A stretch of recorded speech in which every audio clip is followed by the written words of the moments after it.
Hey guys, just had a thought today more on this idea of self esteem and having confidence in your marriage as a way to be more attractive to your wife.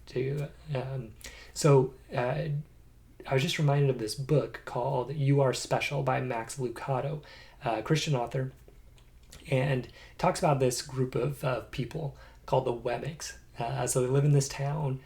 There's a guy named Eli who's there, who made them, who lives up on the hill. And they walk around town and they give each other stars or dots. So they gave each other a star if they've done something good, like if they're talented, if they juggle or can jump high or whatever, play a game well. But people get dots if they are maybe their paint's cracked or maybe they're more rough, their skin, their carving isn't as smooth, that kind of thing. So talks about this guy named Punchinello that all he gets is dots. He tries to jump high, but he falls down and crashes. He tries to talk, but he ends up saying something stupid, right?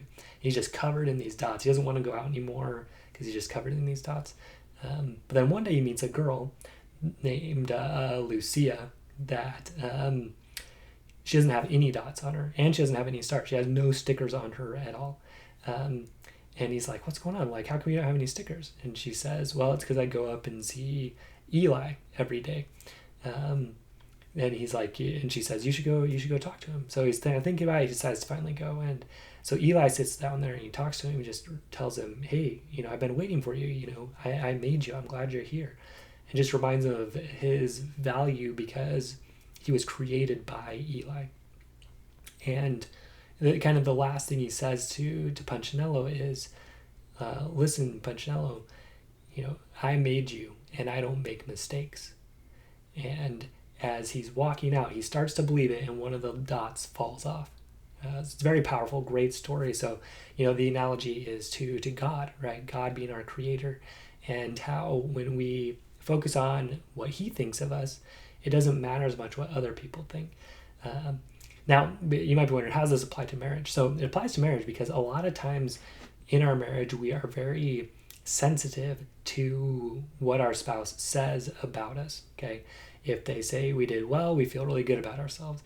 If they say we didn't do well, we feel bad about ourselves. If she's getting mad at you because you didn't take the trash out, you're feeling down. If she's happy that you made money at work, you're feeling better.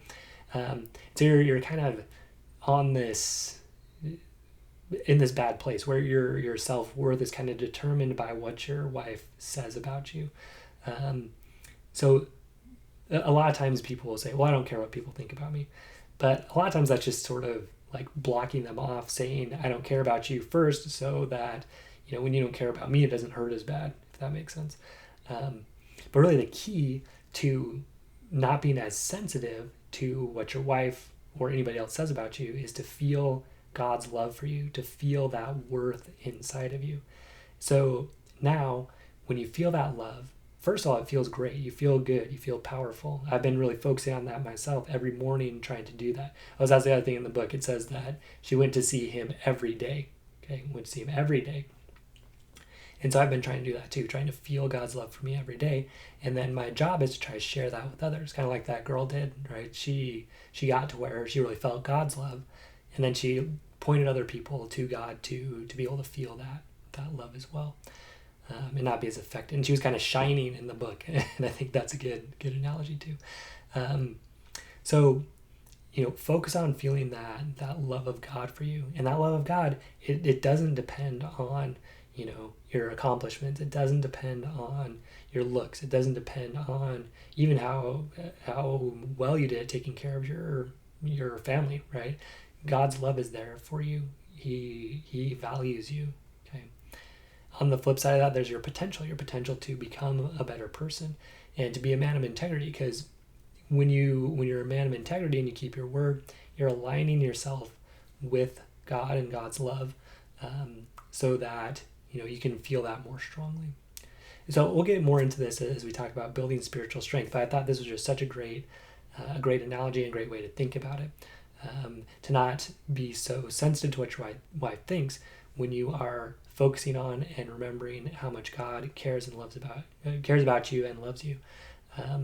if you don't believe in God, just believing that you have this value that's inherent to you as a human being, okay, that doesn't depend on your accomplishments or how much money you have or how many friends you have or anything like that.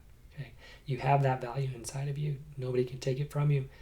If you're a religious person, focusing on feeling that love from God can be just so powerful. I know it has been for me. So hope that's helpful for you guys, and take care.